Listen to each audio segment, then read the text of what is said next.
jumped out the porch and started selling drugs, I have not seen a person get rich out this shit yet. Like back then, you got all the stories. Yeah, yo, he came out, touched $1 million. He came out, 90-day run, touched this. Bro, a 90-day run for us out here, bro, we had some money put up, but I look at it like this. You gotta put 3,500 to 5,000 up off the rip. So you ain't even got no money until you touch 5,000 that you gotta put up, because that's lawyer money. You dig what I'm saying? Yeah. Then after that, it's anything like, bro, everything we gained out here, it's like they could take it from me. This really what had me. I tried to go buy an apartment or a house. Hold on, I just want to talk about the first part. He said he right. Those stories are true. People do come home and had 90-day runs back in the day and touch $1 million. The difference was it was a different game. People sold dope. People sold crack. People sold coke. Boy and girl, Shirley. And you had people averaging on the dope strip 75,000 a day, 30,000 a day. You know what I'm saying? 40,000 a day, 150,000 a day. You had people in lines lined up. The game is different. It was a sad time, to be honest with you, but people was making money and lives was being ruined at the same time. So and that's the thing, you know, the young guys, they hear the stories, all the old war stories in the same neighborhoods where that money used to come, and they thinking, yo, when I get off the steps, I'm gonna make that money. But you know, these guys 20 years old, they wasn't really alive for that. They wasn't aware what was going on. It wasn't even the same 20 years ago. You know what I'm saying? A lot of the dope fiends are them now because they start popping Percocets and stuff. They couldn't get the perks and they moved on to heroin. But yeah, those stories are true. What? We got twins going on here? No. They ain't twins, don't they? Brothers, though. Hey, yeah. But, and that's how it was. So it was like one time they was around too. I wanted to buy. I was trying to get an apartment. You feel me? My mother and them moved out of town. A lot of my family don't live in Baltimore no more. So it's just like me, my siblings, and other ones who I barely communicate with. So I was like, all right, I needed somewhere to stay, like my own spot. So I seen it on Instagram. It was like apartment, $800 a month, 1 bedroom, something like that. So I'm on a tip like shit. Over here? Yeah, in Baltimore. You feel me? So I'm like, yo, I got that. I start trying to call and try to get the little apartment. Because I'm in my head, I'm like, shit, I got the money. Yeah. They only worry about the money. Wrong. They was worrying about my credit. They was worrying about a bunch of stuff. So it had me like, damn, how can I do this? How can I do this? Start making me look at my money different. Like, bro, even though I got this shit, I can't do nothing with it. And see, that's where, you know, just growing up the way we grew up, nobody taught us. You know what I'm saying? Like he said, he had the money. And when he realized, like, I could afford an $800 rent, but they ain't care about pay stubs. They ain't care about the money. They cared about credit. And that's how a lot of us get factored out of situations because nobody starts us off early. You know what I mean? And, you know, we always playing this game of catch up because we come from where we come from. And that's why it's important that we educate each other and show each other a different way. And like you said, those stories about people having 90-day runs and all that stuff, the title is Youth Struggles After Incarceration. And to be honest with you, there's no rehabilitation going on in prison unless you rehabilitate yourself. You gotta go in there and survive. You even checking in or whatever. You doing what you gotta do. People just trying to get home. And then they get in there and all kinds of stuff falling apart while they in there, right? So even when you get upstate and get in prison, you know, depending on where you go and what's going on, the politics of that, you probably ain't rehabilitating. You ain't really, you taking programs to go see people on the other side of the jails and stuff like that you might know. It's not necessarily, for the most part, rehabilitation. A lot of times we be in there planning our major comeback. Oh, yo, when I go out, when I get home this time, I'm going to get a bunch of bricks. I'm going to do it this way. I'm going to use Shirley house instead of Melissa house. I'm going to do it this way. You know what I mean? And the guys that's in there who know better, they ain't getting out. It's too late. And then it's the young old thing with it's like nobody respects each other. Like them old niggas don't know what they talking about. We the new generation or whatever. So it's just like we gotta start connecting the dots and teaching each other. You know what I'm saying? And I'm gonna take this opportunity from this video to do that. When you turn 18, shorty, the first thing you want to do is go out here and get you a secure credit card, right? First, hold on, let's go back a little further. Fuck the streets. Get your education. Learn how to do something. Pick up a trade. Become a police officer. Join the fire department. Get into construction. Go in the military and pick up some schooling. Go in the Navy. Go in the Air Force. And maybe after that, you could work at a power plant. So like for instance, right? you go in the Navy, get on one of those ships and stuff, and you learn how to operate steam turbines and stuff like that. You could get a job at a power plant. You go in the Air Force on some air traffic control stuff. Then you could come work for an airport. You could go to school while you're in there, become an engineer, and come home, hit the ground running, and go make something of yourself. Right? It's so many different options. Everybody don't necessarily have to go to college. All you gotta do is sit there while you in school, apply yourself. Right? So boom. All right. A lot of get you a secure credit card. Right? What a secure credit card is, it's basically self-explanatory. You go to a credit union, give them $500. They give you a $500 credit card. That's the limit. If you fuck up, your $500 backs the $500. What's going to happen after that is you're going to start getting a bunch of credit card offers with annual fees and stuff like that. You just let them go ahead, maybe take one of them. And after that, you're going to get credit cards without annual fees. What you do to build your credit up, you spend 10% of whatever that limit is. So let's say that $500 credit card, you only spend $50 a month, pay it on time. That'll build your credit score up, right? So when you go to go for that apartment, to rent that apartment, you got a decent credit score, right? Another thing they don't tell us about is investing. Get yourself a brokerage account. Pay attention to the stock market. A lot of us is hustlers by nature. We entrepreneurs. That's where we come from. Imagine if you was on Wall Street, what you could do with that same mindset and understanding the game, excuse me, and how it works.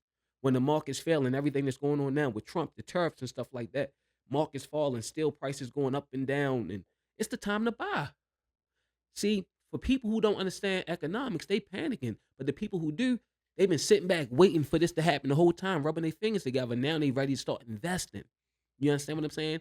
You're gonna see the volume in red. That means people selling stocks, and next thing you know, boom, stock prices fall. Boom, now it's time to buy. So that's a whole nother thing. But what we need to do is start early. Hopefully by the time you're 25, you're already in your first home. You dig what I'm saying? You could do a lot of stuff with equity. You know what I'm saying? And take the equity out of that house and buy another one. And then by the time you 40, you on your second house and you sold that first house. So now you're putting a big chunk on that second house, and now you good to go, and you ain't gotta worry about a 30-year mortgage. You could do a 15-year mortgage or whatever, right? And not to mention, get married, get a wife. Y'all work together, build this shit. You know what I'm saying? So like we just need to change all of that. And see, nobody's telling us that. It's like the blind leading the blind. You know what I'm saying? And then you got the cool factor. What's in, what's hit, what everybody else doing. A lot of us, for the most part, are followers. I think that's one big part of the problem right there. Everybody want to follow the fad and do what everybody else doing versus doing what's right. Yo, you got a lot of niggas my age in their 40s now, and they're getting jobs. It's too late. They're at the bottom. And now they got to deal with the young dudes with their foot on their neck, being their bosses, knowing they could beat them up, or back in the day they might have shot them or something. But now they got to listen to them. Hey, go get that mop. Is a spill in aisle 7. But that's what it is when you procrastinate and wait. And see, the problem is we're not giving this game to the young dudes early. So I just wanted to take this time to pit a little bit. And there's more stuff we could talk about when it comes to stuff like that. But I learned late. So Anything I could do with it, it's illegal shit. You feel me? Even with like, so. And it gets tiring. Man, That wears you out. And it's like me, I feel like I still got a way to escape. Like I just beat my child the other day. I love it though. I'm not on parole. I'm not a gun offender. I'm not a felon. I ain't nothing. So it's like, there's really not no excuse. The only thing that be stopping me is my image. Like people will come around me and think like I'm slimy. I had a job out DC for 2 days. I'm gonna show you the messages why they fired me. They said I looked it. They said like the look in my eyes. It was like, what? Like I was intimidating and I was minding them of a killer. So I'm already show you, bro. That's crazy, and that's a true thing. I'm telling you, a lot of people won't admit it, but a lot of these young YNs coming off the street, you know what I mean? You are intimidated. People, because everything people know about you is from what we see on the news, not the person the facade. You see what I'm saying? Double shooting. You got the news because they like to show us in a certain light, showing us gun each other down. You know what I'm saying? Standing over top, like that's everybody. That's not everybody, but when they see you, they see that because you dress the same. You're a number one male. That's a black male. You know what I'm saying? So like, you gotta deal with that. So now, not only do when you come out the streets and you get into the work environment, the next thing is changing your image, and it sucks, right? Because you got want to be you, but at the same time, you got to paint a softer image because like you're paving the way for other people, and you trying to excel in whatever it is you doing. You don't want people to be intimidated of you. You want them to see your work because like what he just went through. Hey, you're scary. We're gonna fire you. That really happens. It just it just par for the course. Like we gotta change our image. I know a lot of times you don't want to hear that, but you can't come in certain work. Depending on what you do, you want to carry yourself a certain type of way. When I'm at work, I look a certain type of way. I carry myself a certain type of way because I don't want to put that energy off. I want you to be able to come talk to me and communicate with me. You understand what I'm saying? I want us to have a cordial work environment because a lot of times, yo, we don't even. Sometimes it's like you gotta break out of the street shit at work, and a lot of times we try to bring it to work. No, leave that shit there. As a matter of fact, yo, just grow up. Not you, but just in general. Just grow up. It's so many ways to fight battles, right? One, we gotta educate ourselves, right? We gotta apply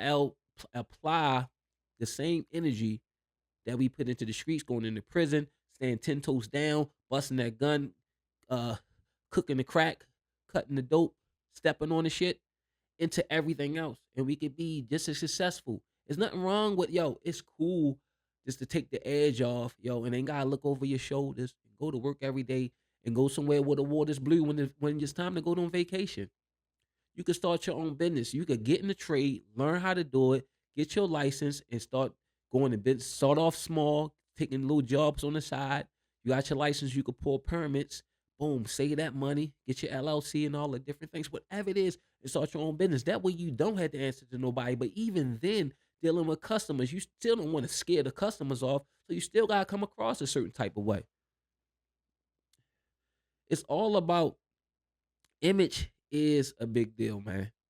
So like My mother and them's begging me to see this job. No, I'm but like, you nah, should. I And for ain't. most people, after they get that turned down, they end up going right back to the streets. But you still I was persevered and didn't still give on up. it, I but it love was it. I like love it. I love it. so far a lot of stuff. Like when I be trying to do good, I definitely get what people be saying. Like yo, the devil be right there trying to tear you down. Cause it's yep. like every time with something good going on, it's like something will happen for me where I gotta make the decision. Like, do I wanna full blast this or be the bigger person? Fuck that shit and just keep going. Yeah, John. And he right though. But I'm gonna say this.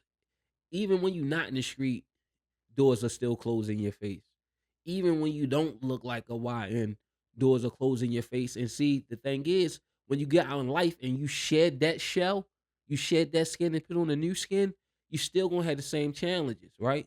But I'm gonna say this: when one door closed, another one open, and always be ready for a window of opportunity. And what that means is you keep that resume up. You learn new skills, right? You stay off of drugs because you don't want to be getting all high. Then that window of opportunity come up and you need a clean urine and you can't get the job because you got the dirty urine. So you just gotta stay ready so you ain't gotta get ready. And when that window of opportunity open, jump through it. It's a window. They open and close. So yeah, it's hard out here. And when you're doing good, the devil is right there, whatever you want to call it. It's always going to be there. That's just life. It don't matter if you're in the streets, if you working, if you grew up in church, you grew up in the mosque, you grew up in the synagogue, whatever. It's still going to be challenges. It don't change. So don't think that when you make it cross this hurdle, right? And I'm in there and things are going to be fine. The truth is, it's not. Everything comes with problems. So you get your house, you go through the process, you get your first home, and then now it rains and it floods, or your roof leaking, your car, somebody hits your car. Like stuff always happens. So it don't necessarily matter if you're in the streets or not. When you shed that skin and start walking in the civilian life, it's gonna come with challenges and different obstacles, but you just gotta be strong. And that's just life. Life always happens. And that's what we say out here, life happens. But you got the right attitude. I'm gonna say this. Don't give up. It's hard. I understand. I'm you and you me, and I'm telling you, you could do it. Don't let nobody tell you you can't do it. You ain't got no felonies. Go ahead, get your concealed carry. You understand what I'm saying? Go to the range, shoot, get good at that. Start a security company. You know what I mean? It's so many different things you can do. You just gotta figure out what it is you want to do. The problem is with a lot of us, it's time, we gotta build the plane while we flying it. Shout out to Kevin Samuels. You gotta build the plane while you flying it. And it's this hard. It's like when somebody get stuck at a job and they got a kid and they want to go do something else, but they can't because they gotta pay bills and take care of the kids. So they end up working at McDonald's forever. It's like we already grown and life is happening, so ain't no time to try to do all these things that we should have did when we was growing up, when we was kids, and our parents gave us a little bit direction. So I'm gonna just say, don't give up. This is life, and you don't let that detract you. Do I want to be the bigger person and just say, fuck that shit, keep doing what I'm doing? And a lot of times, I do be the bigger person, but I ain't gonna lie. Like, everybody know how I am. That's why I say it's good to, like, lock in with older, to have good role models. You feel me? Yeah. Like, the Uncle T's, you. And it's sad to say it ain't a lot of them. You feel me? And it's I can say moves, I can say freaky, like, yo, they good role models, you feel me? Because a person will tell you, yo, go kill this person or go serve that person quick as a bitch. Yeah. But you'll come to a person like, yo, how can I start an LLC? LLC, what? Exactly. He hit it right on the head because people want to have you out there to be they crash out. You know what I'm saying? If you doing positive, right, and I'm stuck in a situation and I need you to move funny, I need you to take this package, I need you to get this work off and stay my little crash dummy. What I look like, what it look like you me letting you get out the game when I need you. But it's role models out there, man. It's like a lot of times we just don't cross paths because we busy at work. We busy doing shit. We might cross paths at the gas station, at the market. Do you speak? Why don't you say, yo, how you doing, man? Speak. What's up? Yo, you know anything about this? You know anything? Just ask. A lot of times, dudes, yeah, sure, I do this, XYZ. Take this card. Yo, give me a call. Follow me on this. You know what I mean? We just can't. The problem is we look at each other like we enemies and shit. We be afraid of each other. Or we done did so much shit, we don't know who is who. We thinking it's a spin. Somebody about to slide. But it comes with the territory, being where we come from, being who we are. But we gotta change the narrative. And the first thing we do is start speaking to each other and being nice to each other. And then open up lines of communication. And each one teach one, iron sharpen iron. And that's how we do it.